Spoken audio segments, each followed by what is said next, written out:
سلام سلام دك عبيتي كمياتكم كمي وعيلكم كمي رفيدكم كمي حديركم بزلكم موبوتا ساعات تفعلالي سلازكون عالم لومي فأي نقوي زلو صبوا له سولوسني هي بتقرأي نحن زي تجاجي سولوس علت عسران ساعة يلو من اللو صباح علت ثلاثة يخون له بأنا لما أنتي أو أبريل شو عطلو صباح شو منتي يخون له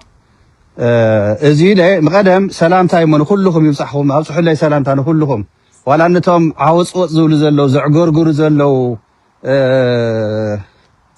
خمزي بقى حوحاتس دحر حيدس بقى طفيا يا طفينا يا اينا سعيرنا يا اينا ناولس توم شيت هاجر ايرتران توم شيت هاجر تግራይን ባንዳታት ዝፍክርዎ زعغرغر وزنورو حيزي عاوص وص ابيلنا يملنا صبق سرح نسرح لنا عاوز وص بينا يملنا يعغرغر له هوملس يو ناي شعبيا غرديو ميك خمس يو سما بيرسوناليو دحان غدفو غد يولكم ايتغدسن نسو ግን አነ ፎልጥ ወዘለኩም ቃልስና ከመይ ሎ የለማዓቲ ፎከስ ገበር ንሕና ድሕ ሒዝሲ ዝመፀን ተመፀይ ህዝቢ ትግራይን ህዝቢ ኤርትራን ጥራይ ዘይኮነስ ሰራዊት ትግራይን ሰራዊት ኤርትራን بحاد خوينو اب حاد شروط خقالس اب حاد شروط كسواي بحاد مغنياتو اب شوازنيو صلاتنا نحنا بسلام كنبر دلينا بسلام كنورنا ايدوليو بسلام كنبر نحنا هزتا تግራይን ኤርትራን ايدولينا سو ناي ميكي غردنا شعبيه خركورنا شعبيه عسونا شعبيه اخا انت ولكمني يطنكرن مقالسي مس ኤርትራውያን خقارارب مورال يزوس خلينبر ناي مورالي يتنكفنن فلط وزلكم مورال ناي ميكي هوملوسيو شعبيايو خوركوريو سراحيولن غزايولن غلغله سلاسوحالكو دحان اتساغ زل حزب يمطراي دمص خو انا دمص زخونه زلخو لتحزب ايه سلام زدل زلخو مس غوربيتاي مس حزبي وغناي زولو حزب ارترا تزحالفه رئي تغنزيبه تسقاي مكرا ايد ليون تحزبታት خلتيو الى ስለዛአመንኩዩ እዚ አነ ሚኪ ከም ሓደ ትግራዋይ ብጣዕሚ ሕቡን ትግራዋይ ማለት እዩ ዝሕበነሉ ትግራይ ሃገር ንክትኮነለይ ዝቃለሰሉ ዓደይ ትግራይ ኣነውን ካብ ስደት ተመሊሰ ክነብረላ ዝብህጋ ትግራይ ከምኡውን ኣብ ትግራይ ቆሪሰ ኣብ ኣስመራ ክመስሕ ምስቲ ህዝበይ ወገነይ ዝብሎ ህዝቢ ኤርትራ ጎረቤተይ ኮይኑ ክነብር ዝኽእል ኤርትራ ሰላም ኮይና ኤርትራ ማዕቢላ ኤርትራ ሃፍቲማ ጽቡቕ عدل كتركب صبق نروح تنبر منسي ارترا سدد زي كونس عدو تماهيرو عدو معويلو خمعويلو غربت تግራይውን ከምድልዮ ተኻትወጽ ንሕናውን ሃገርና ሒዝና ትግራይ ጎረቤትና ኢልና ኤርትራ ከምድልየትና ክናት ክንወጽ ከምቲ ሱዳን ኣትወን ወጽ ክንገብር እዚ ንክንገብር ታይኹለኩም ዝደል ሒዚ እዚ ሱኢልካ ናይኒ ሰልጠነ ግርማይ ናይኒ ሰፎባይ ናይኒ ዳዊት ከበደ አገርገር ዝገብርዎ ዘለው ዝዓፍርዎ ዘለው ሒዚ ኣይኹም እዚ እንታይ ዘርየና ዘሎ ይመስለኩም ተቃርስናስ ብደንቢ ሰሪሕናሉስ ሒዙውን ንሰርሐሉ ከም ዘለና ኣብ ንስዕረሉ ደረጃ ካን በፂሕና ከም ዘለና እዩ ናይ ቃርስና ብደንቢ ክትርድዎ ዘለኩም ረጊኢልና ተሪእናዮ ባንዳታት ትግራይ ባንዳታት ኤርትራ እንታይም ኮይኖም ዘለው ሒዚ ከምዝ ጠነ ይኸልቢ ለኽበስበስ ይብለለው ينوحو نيرو تمالي شعبيا نطفوينا حوحات نطفوينا شعبيا حوحات الرقمات يوم هز تግራይን هز ኤርትራን مسكينيو خمسي لا لا لا لا وحالتي مثلا منقرت تبحالو ስለዝኾንኩም ስለዚሁ ናብነት ሰልጠነ ግርማይ ስለዚ ዓፈርካ ዩቲዩብ ስለዚ ሓስካ ንስኻማ ጽባሕ ንጎ እትረግጻ ትግራይ የላን እትረግጻ ኤርትራ የላን ትፈልጥ ዘለካ ንሕና ህዝብና بدنب جينا نقال سود زلنا كما خاتكم كركر ود كركر نتجراين إرتران كنصر كفلي أو شرارو ريهم مدو هز تجراين هز إرتران كما يجر تراخي وتفقري ريهم مدو كما يجر حبير بالي أساتي لم كنا ريهم مدو زينا ندل زلنا سلازي حيزون ملتهي دخلهم تجارن إرتراويانن إذا سويلهم حد والكسبات عفر فرزول وزلو نحنا نقال زلنا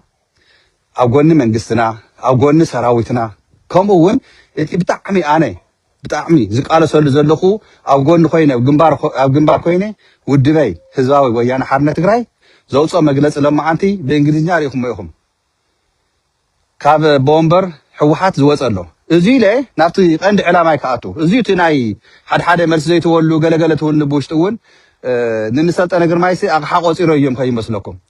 ሓደ ግዜ ግን እዞም ሸየጥቲ ሃገር እዞም ካሕዳማት ንእሽተይ በቃ ከምዚ ጌርካ ምሸሎ ባክሲን ትፈልጡ እንዲኹም ከምዚ ባክሲን ንእሽተይ ሽንዱ ተብለሎም ሕዚ ክነግረኩም ካሊእ ነገር ጥቁም ነገር ክነግረኩም ጥቁም ነገር እንታይ ይመስለኩም ሓደ ክቡር ሓውና ንብሎ ኣሎ እዚ ኣያና ንብሎ ሓውና ንብሎ ተጋዳላይ ጅግናና ንብሎ ጀነራል ታደሰ ወረደ ከመይ ሓዲርካ ጀነራል ታደሰ ወረደ ከመይ ውዒልካ ጀነራል ታደሰ ወረደ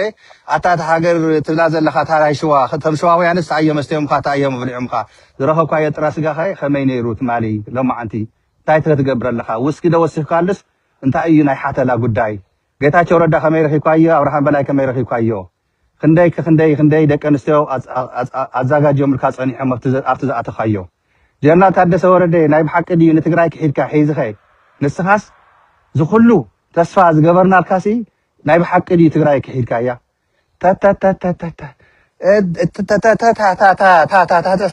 ፀገም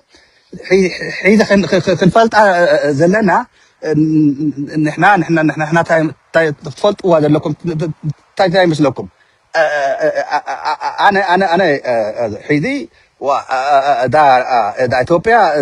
إثيوبيا كون نحنا صبوا تاريخنا لنا دا إثيوبيا تبع الحجر هي نحنا مس اليوم بقى بدأ هلم كيلا نبي كده حسابيتها تعد صور ده خوينا نجيركم هذي رديكم تعد صور ده أنت أيجيرو إنكلي تقرنيا تلي تفوتوا كمان نجارنا مسيو مچورش ግን تزحفر تبتعم زحفر مقدي مستوم كحيدو من حيدي كل استواص اجينا نحوحت نفرسينا زبداي ጌታቸው ረዳ ሰላም ክበሃሩ እዩ ምስ ጌታቸው ረዳ ተረዲኩም ዶ በሓደ ይሰርሑም ዝነበሩ ኣፍትናይ ክልተ ዓመት ፈርቃን ትግራይ እናፈረሰት ኣዛዝ ሰራዊት ትግራይ ኮይኑ ኮነ ኢሉ ይሰርሕም ዘሪኹም ወድሒ ሒዝ ከመርትዖ ደረኺብና ኣለና ይመስለኩም ተጋርዋኒ يردنا ريدا دحوات تتا زبلنسي اتسات حق سن ورو ود ورده ناي ጌታቸው ረዳ ተጀመረት ንህዝብና ንምፍራስ ሰራዊትና ንምፍራስ ህወሓት ንምፍራስ ዝኩሉ بليونات توزيعو تግራይ ዝገብርዎ ነውር ጌታቸውን ጻድቃንን ንሕና ተጋሩ ኣብ ደገነ ውሽጥን ዘለና ተረዲእና ኣፍሪስና ትዕላሞ መፍሪስና ስዒርና እዮም ኣብ ውሽጥና ኣብ ኮላሌትና ኮይኑ ኣብ ትግራይ ኮይኑ V8 ሒዙ 7 ካልት V8 ዓጀብቲ ተገይሩሉ ብኽብሪ ትግራይ ከይመርሕ ንኸውዱ ንሓሰበይ ከምቶም ሓተላታት ናብቶም ሓተላታት ከይዱ زحلفه جزيه لما عاد خمس تواهين نيرو سلطان حيزو ناشمنتو ناشي ديستور سلطان حيزو ياو امانه لسفا سوري دحان شمات غود فيه شم غود فيه بحصيرو شم مالت سم بتግራይ ዘለው መቸም ተጋገኹምኒ ወዲ ወረዳ አሚንኩም حيز خمي كم زحدكم تريوهم كرينا حبيرنا ود ورده تግራይ ክመጽ አጀንዳ ተዋሂው ሽናሽዲ ሶርሒ ስልጣን ክትወስድ ክትቀጽል ኢኻ ተዋሂሉ ናይ መምሃራን ባጀት ለቂና ኢላልካን ህዝብ ትግራይ ካብ ሕወሓት ንጽሮት ኢኻ ተዋሂሉ እንደገና ትግራይ ኣብዛ ክልተ መዓልቲ እዚያስ እንታይ እያት በቃ ዳያስፖራ ትግራይ ተቃለስቲ ናይ አክቲቪስት ኣብ ደገ ዘለው ነው ውሽጥን ህዝብ ትግራይ ውድብ ሕወሓት ሰራዊት ትግራይ እንታይ እዩ ክብል እስቲ ተዋሂሉ እዩ ወዲ ወረደውን በጊሉ ኣኼባ ቋሪጹ ወፂ ዝኸደ ካብ ትግራይ نحنا قلت هاجرنا مسلكم بق زي كنا نرسي رجعنا نحسب رجعنا نخونتها نستوعب نجنزب استوعبنا تجنزيمنا عدنا أيتفرسن عدنا بقول كسبات أيتوننن مسوات زخافلو جاكانو أياتنا حواتنا أفتنا 10 شو عامت كارسن أفتنا يتمال زنبري ويناتن نهاتهم حدر لنا نحنا نقارس قارسون نايهزنا نايتهم مقارسنا بصوتنا نايتهم جاغانو اياتاتنا ثم تسوؤت مالي نهاتهم حدري نحنا حلفنا ينهبن السو كرسع ኣይኽእልን ንሕና እስካብ ዝሃለና ኣብ ርእሲ መሬት ናይቶም ማያታትናን ናይተን ወደታትናን ናይተን ብፆትና ብፅኢትናን ሕድሮም ሕድርና እዩ ናትና ሕድሪ ከዓ እቶም ፅባሕ ብድሕሪትና ዝሰርፉ እቶም ፅባሕ ዝውለዱ ቅፅልሉ እዮም እዚ ከይተጠራጠሩ ተጋሩ ፍቕሪ ሰላም ዝሓረናዮ ዝገበርናዮ ምስ ህዝቢ ኤርትራ ማንም ትግራዋይ ብዙ ከይትስከፍ ከይትሓፍር ከይትደንን ዝበሉ ይበሉኻ ዝፀረፉ ይፅረፉኻ ወገናትና እዮም ኤርትራውያን ጌጋ ተሰርሐ ትማል እውን ክስተኻኸል እዩ ካሕሳ ዘድልዮም ወገናትና ካሕሳ ንኽረኽቡ ናተማየጥና ቶም ካሕሳ ክህቡ ዝግብኦም ቶም ዝበደሉ ተበደለ በቲ ዝበደለ ካሕሳ ክረክብ መንእሰይ ኤርትራ እናቐተልካ መንእሰይ ትግራይ እናቐተልካ ኣይኮነን ካሕሳ ዝርከብ ካሕሳ ዝግበር ካሕሳ ልብኻ ተረጋጊኡ ነቲ ዝተጎደየ ነቲ ዝተሓሰየ ነቲ መከራ ስቃይ ዝረአየ ዝበፅሖ ብቀደም ጭን ነቢልካ ትሰምዖ ኣየኳ እንታይ ክገብር ይቕረይታ እስቲ ከመይ ገይረ ክሕግዝ እንታይ ክገብር ኢልካ ከዓ ትማየጦ ብቀደም ተረጋግኦ ሰላም ትፈጥረሉ እፎይታ ክረክብ ትገብር እዚዩ ከይኸውን እኒ ጀነራል ታደሰ ወረደ ኣንፃር እዚ ቃልሲ እዚዩ ከም ዝነበሩ ትፈልጡ ኢኹም ናይ ፀለምቲ ጎስጓስ ዝረአናዮ ኮነ ኢሉ ዝፈሸሎ ግዝያዊ ምሕዳር ትግራይ እዩ መራሕቲ ትግራይ ብጣዕሚ ዓቕላማት እዮም መራሕቲ ትግራይ ዛዕባ ሓድሓድ ነገር ኣሎ ክዛረብዎ ዘይደልዩ እምበር እንታይ ከም ዝበሃሉ ፍቲ ናይ ሓድሓደ ከይድታት ግን ንፈልጦ ኢና ታደሰ ወረደ ምስ ህዝቢ ትግራይ ዘይኮነ ተቃሊሱ ምስ ህዝቢ ትግራይ ዘይኮነ ዝቃለስ ፀኒሑ ኣብዚ 3 ዓመት ውሽጢ እዚዩ ድሕሪ ውዕሊ ቪክቶርያ ምስቶም ሽዋውያን ሓፍተ ገነት ንሓቱ ከይጠፍኦ ኮነ ኢሉ ምስ ሽዋውያን ይሰርሕ ፀኒሑ ሕይታ ኣይኮይኑ ዘሎ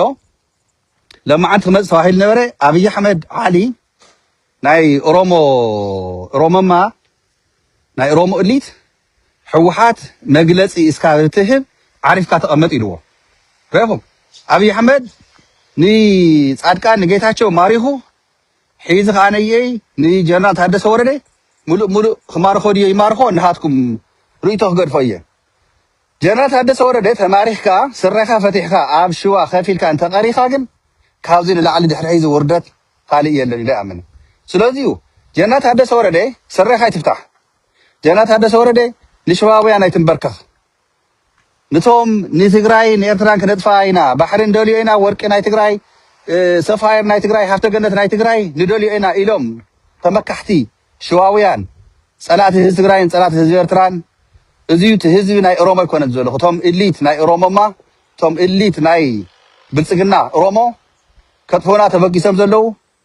ምስኦም ተሰሊፍካ ምስኦም ተንበርኪኽካ ጥረ ስጋ እናበላዕኻ ክቐፅል እየ እንተኢልካ እቲ ጅግንነትካ ባዕልኻ ኢኻ ትሰርዞ ዘለኻ እቲ 50 ዓመት ዝተቃለስካዮ ምንተ ህዝብኻ ንህዝብኻ ኢልካ ትሰርዝ ዘለኻ ኣብ እርጋንካ ጀነራል ታደሰ ወረደ ዝዓለም እንኳን ንስኻስ ንሕና እኳንስ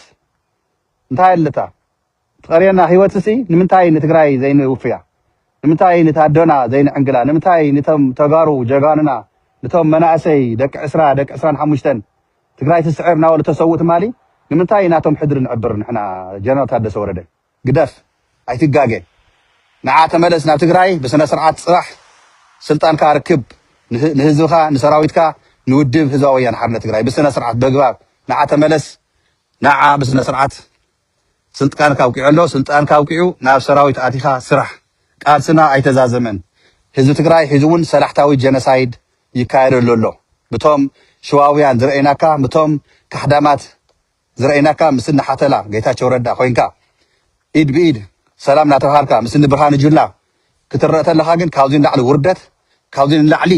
ሕስረት ካብዚ ንላዕሊ ደካማ ኣተሓሳስባን ርእስን የለን ኣብ ዓለም ሞት ይሕይሽ ካብ ከምዚ ዓይነት ሞት ይሕይሽ ካብ ከምዚ ዓይነት ጀነራል ታደሰ ወረደ መሕፈሪ ኣይትኹን ግደፍ ሒዙውን ግደፍ ፅባሕ ንጎ ደቅኻሲ ኣቦና መጨረሽኡ ከመይ ዛዚሞ ዓወታት ወይ ቃልሲ ናይ ትግራይ ኢሎም ክሓትቱ ኣለዉ ዘሕፍር ታሪክ ንደቅኻ ክብል ተለኹ እቶም ዝወለድካዮም ጥራይ ኣይኮነን ዘለኹ ኩልና ንሕና ከመይ ገይሩ እቲ ታሪኹ ክበሃል እንከሎ ኣፍታ መጨረሻ بصبق دزازي مواس بجننت كمتم بصوتك تسوؤ كمن حيلم كمن ملس كالتو انتم بصوتك زنور تمالي بجننت مسوا ايو تاريخ نزر عالم زقصل خدا زلخا مقد حيز ግን ገይጋ ጥራይ ዘይኮነትስ ናይ ሸይጣን እያ ናይ ሸይጣን መገዲ ግን ንፈልጦ ኢና መጨረሻው ውድቕ እዩ ግደፍ ንብለካ ኣለና ካው እዚ ላይ ተጋርዋኒ ጽባሕ ናይ ጀነራት ሃደሰ ወረደ መዓልቲ ተብቅዕ ኣላ ተብቅዕ ስለ ዘላ ትግራይ ጎንፂ ናዕቢ ክፈጥሩ ክደራጀው ዝምክሩ ዝነበሩ ጸጥታ ትግራይ ሰራዊት ትግራይ እዚዩ بدم سطر بيلو معراري ويو ما نم تجراي نعم زفتر ما نم لوخ ناي ودور ناي ولقة ملاخي خون زدلي عارف تجراي أي فكرن ولقة ملاخي خون أي فكرن هنا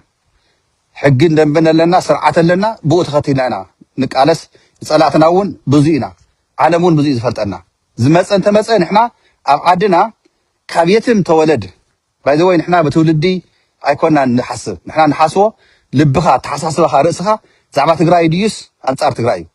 አንጻር ትግራይ ምጽላትና ንሕተሰሊፍካ ትግራውነትካ ይኮንና ንሓተት እሙራኻስ ትግራዋይ ኮይንካ ኣይትቃለስን ዘለኻ therefore ጸላኢና ኮይንካ ኣለኻ እዩ እዚዩ ንጹር እዩ እዚ ላይ ሒዚ ናይ RSF ናብ ሱዳን ከይዳ RSF ናይ ብልጽግና ናብ ቻድ ዝበሃል ሃገር ጎረቤት ሃገር ናወሰዱ ናዕጠቑ ናምጹ ሒዚ ብቤንሻንጉል بناي هاجر السودان دوبات نعرم سبعة متقعت الهجورو نتدالو مسيم يوم زي كان إحنا عين عقسة نزي كان قبل مرسل لوي أقدم يزيو هالسجراء ملو تفلت لك عرم سبعة خم يجرنا نتقع زبحال تاكتيكات يسرح له عرم سبعة نمتقع بتسجلنا RSF United Arab Emirates ተዳራጅም አጽዋራትን ሰራዊትን ማለያ ዘይውሉ እዮም ናዳራጀው ናዳላውን መጽዮም ኣብዚ ቅድሚ 3 መዓልቲ ናይ ኢትዮጵያ አየር መገዲ ካብ ቻድ ሶሪ ዩጋንዳ ናወጥ ጸንሐ ቅሬታ ቻድ ካብ ቻድ በሃል ሃገር ቻድ አምጽዮም እንታይ ገረመለው يزعجوا وملو أب بيشانغول جمز ناي إثيوبيا خلنا أب بيشانغول الدراجيوم ني أرم سبعة إثناء السودان سراويت أتكيخا بوزولو ناب معرفة تقرأي بدحريت مسيخا نأرم سبعة ني متكعة المقار وسندون تردينا أيو نفولتينا إذا كان إتي وتدراوي مرارحا ناي سراويت تقرأي ناي أرم سبعة تجينا زخوني كم يجيرو 5 دولار كم يجيرو مكل خال نهيوتو تراي زكونس نهز تግራይ كم زغورو او هنغرفينا እዚ ግን ከመፍልጦኹም ጽባሕንጎ ዋጭዋጭ እንተይለም ጽባሕንጎ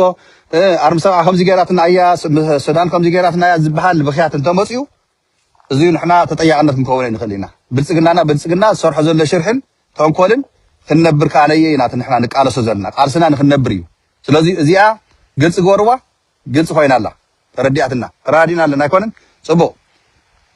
صباح ناي جنات هذا سورده معلت تبقى لا اتي بهذا تمرصي منغستنا ناي تግራይ ናቦቱ ይመለስ ቤት ምክርታት ናይ ትግራይ ሒዚ ትድምጽ በተቃዋሚ ዳርጋ ዘይብሎ ሓደ ቦታ ቤት ምክር ናብ ኖር ይመለስ መንግስትና ናብ ኖር ይመለስ እናበላ እየን ዝውስና ዘለዋ ዝውሳነ ሀዚካ ደስ ይብለካ ህዝብ ትግራይ ተቃላሳይ ምዃኑ ህዝብ ትግራይ ጅግና ምዃኑ ዝሰራዊትና TDF ንብሎ ካብዚ ተፈጠረ ምዃኑ ትጅግንነት ንሪኦ ኣለና ህዝብና ኣብቲ ባይታ ፈረኽረኽ ከቡልና ክብቱና ባንክ ዓጽዮም መድሓኒት ከልኪሎም እዚ ኩሉ ኸይዲ ዝኸድዎ እሶም ጨካና ተጋሩ እዚ ባይዘወይ ናይ ጀነራል ታደሰ ወረደ ኢድ ዘለዎ ይነግረኩም እዚ ባንክታት ምዕጻው ናይ ትግራይ መድሓኒት ከይኣቱ ምግባር ነዳጅ ምኽልካል እዚ ኩሉ ብልጽግና በይኖም ዝሰርሕዎ ከይመስለኩም እቶም ብጾቱ ሒዝን ንጌታቸው ንጻድቃን እዮም ናይ ወዲ ወረደ ይኹሞም ከይዱ እንታይ ከም ዝገበረ ኣብዚኦም ምስዚኦም ተሰሊፉ ግን ኣብ ትግራይ ኮይንካ ኢኻ ንትግራይ ተፍርሳ ንሕወሓት ተፍርሳ ኢሎም ዝሰርሖ ነበረ ስራሕቲ እንኳዕ ለማዓንቲ መጀመርታ ኣይኮነ ናይ ዛዕባ ጀነራል ታደሰ ወረደ መዓት ቪድዮታት ሰሪሑሉ እየ ተተተተተ ናበለ ትግርኛ መልሓሱ ትግርኛ እናተኸለፈ ክሕሱ ትግርኛ ይጠፎ ንትግራይ ከዳናግር صوري تقرنيا يزارب نفلطو إنا نيرنا تداناغركم صنحهم تداناغركم لهم نافلطنا يصنحنا جن ناتقالسنا يمصينا إنا حدش نجر سلازي كونن أنا حيزي تداناغيصنا نافتي ملول يكونن سطينا معانت أنا بدم بغيرنا إنا عدفاتنا معانت أن بمقنش شط بيلن نحنا خانا يسرينا بقوتنا آخر ربنا حيزنا قالسنا يقصل تግራይ ኣብ ዝሐሸ ደረጃ ንኽታቱ ኣብ ዝቀረባ ግዜ ኣየኹም ሓደሽ ነገራት ያው ኣለውና እዮም እቶም ሓደሽ ነገራት ግን ህድእ በሉ ኩሉ ነገር ኣይተወንዝሕዎ ሓዝዎ ውሽጢ እናተባሃለ ስለ ዘሎ እቲ ዝወፅእ ክነውፅኦ ኢና ዘይወፅእ ግን ክነፅንሖ ኢና ኣብ ግዚኡ ሽቱ ዝወቅዐሉ ኢና ንሓስቦ ግን ክነምፀልኩም ኢና ኣየኹም ሕዚ ፅባሕ ናይ ጀነራት ታደሰ ወረደ ምብቃዕ ማለት ኣብ ዝቀረባ ግዜ መንግስቲ ብህዝቢ ተመረፀ ትግራይ ናብ ቦቱ ይምለስ ካብኡ ንሕና ሓቂ ንምዝራብ ቤተ ምክርናት ተመሊሱ ውድብ ሕወሓት ናብ ቦታ ተመሊሳ መኸተ ይምራሕ ምዕራብ ትግራይ ተመዛበልትና ይምለሱ ተመዛበልትና ዝኩሉ ተሳቀይሉ ምክንያቱ እውን ጀነራል ታደሰ ወረደ ፀላኢ ናይ ህዝቢ ምዕራብ ኮይኑ ስለ ዝፀንሐ እዩ ህዝቢ ምዕራብ ተሳቀየሉ ብሰንኪ ጀነራል ታደሰ ወረደ ክነግረኩም እዚ ትፈልጥዎ ኣለኩም ደጋጊመ መጀመርታ ኣይኮነን ደጋጊመ ተዛሪበሉ ያኔ መንቀኛ ናይ ህዝቢ ምዕራብ ጀነራል ታደሰ ወረደ ኢኻ በቃ ብጣዕሚ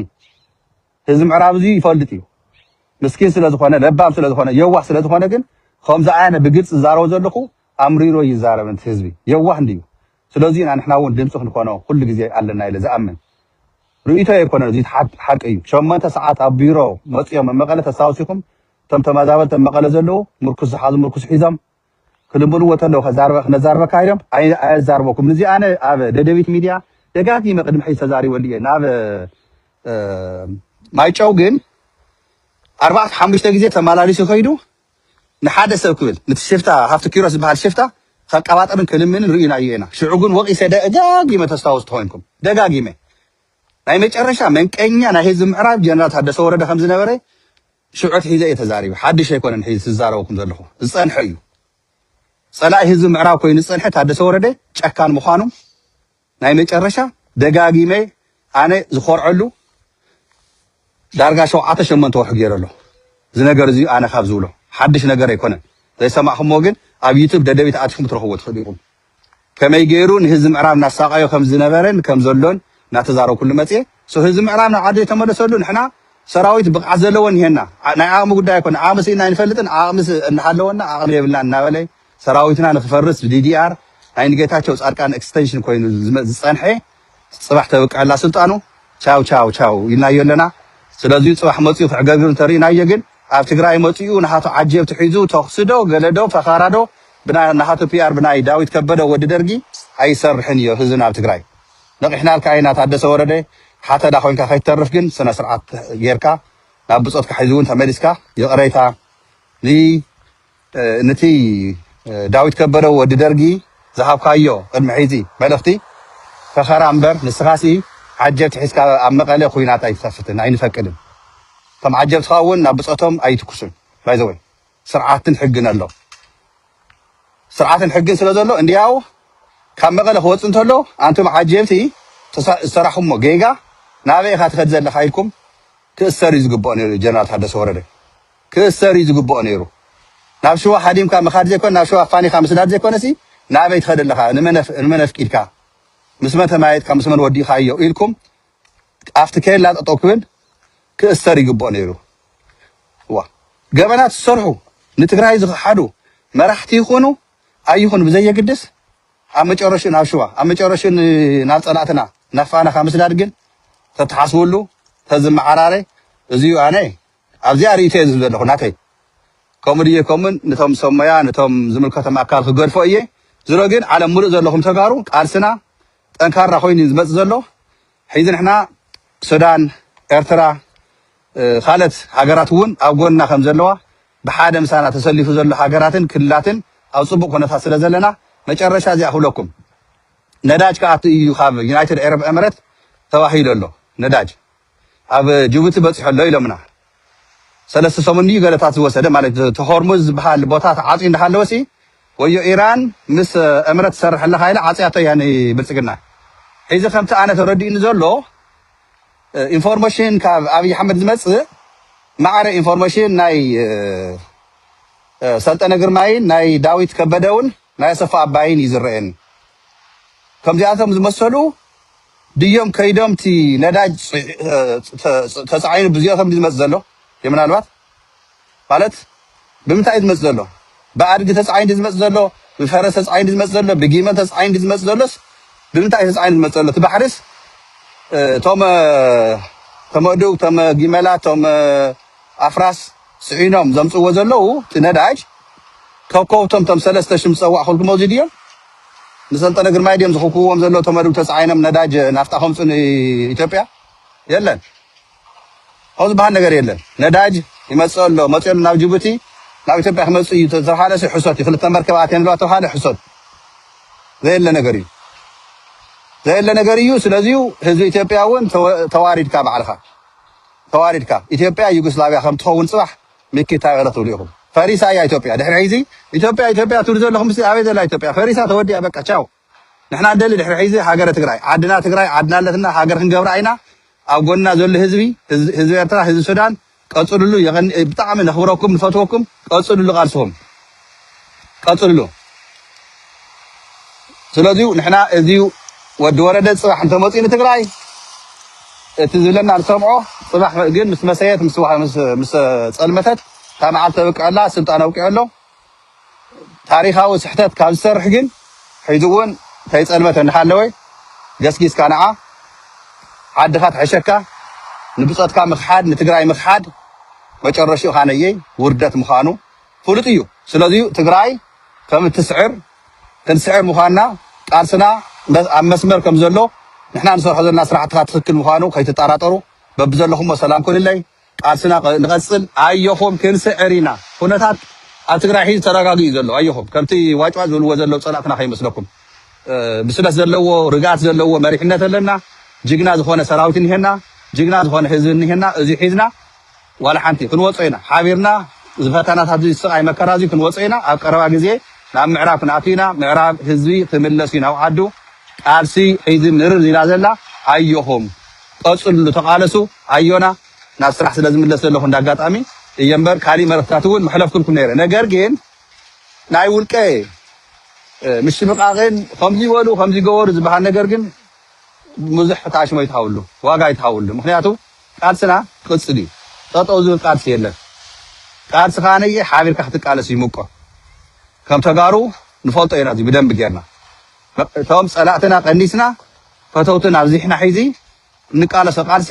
ንኣና ብዙሕ መስዋዕቲ ዘየፈለና ምዃኑ መራሕትና ስለተረድኦም መራሕትና ከዓ ኣውዝዩ ውሕሊ ዝኾነ ስራሕቲ ዝሰርሕዎ የቐኒየልና ክንብሎም ይግበአና ኩልኹም ሕዚ ናብ ኦፊስ ተመሊሰ ይኣት ስለ ዘለኹ ናብ ስራሕ ማለት እዩ እዚኡ ነቲ ሰልጠነ ግርማይ ዝበሃል ሓደ ደንቆሮ ዝኾነ ብሱር ተማሂሩ ዘይስልጥን ቆልዓ ንገርዎ ገዛ ይብልካ እንዲኻ ስራሕ ይብልካ እንዲኻ ሆምለስ እንዲኻ ገለገለ ዝብለና ናይ መጨረሻ እዚኣ ይቕረይታ ከይድብረኩም ደጋጊመ ሽሙ ስለ ዝበልክዎ ግን ደንቆሮ ምዃኑ ንደንቆሮሲ ምንም ክትገብሮ ይትኽእልኒ ኢኻና ንኣጋጣሚ ኮይኑ ሒዚ ናብ ኦፊስ ይኣቱ ስለ ዘለኹ ስራሕካን ግዴታ ስለ ዝኾነ ከም ትፈልጥዎ ስደት ናብ ኦፊስ ይኣቱ ኣለኹና ሰላም ኩንለይ ብጣዕሚ እየ ዝፈትወኩም ብጣዕሚ እየ ዘኽብረኩም ክንስዕር ክንዕወት ኢና ኣየኹም ቀሪብና ኢና ዝዓወት እዚኣሲ ኣብ ኢድና እያ እንጭብጣ ኢና ሒዚ ኣረባ ግዜ እና ኣየኹም ምንም ኣይንኾነን በቃ ክንቃለስ ክንስዕር ምዃንናስ ኩልኹም ትፈልጥዎ ኢኹም እና ሰላም ኩንለይ በብዘለኹም ሞ ይቐኒየለይ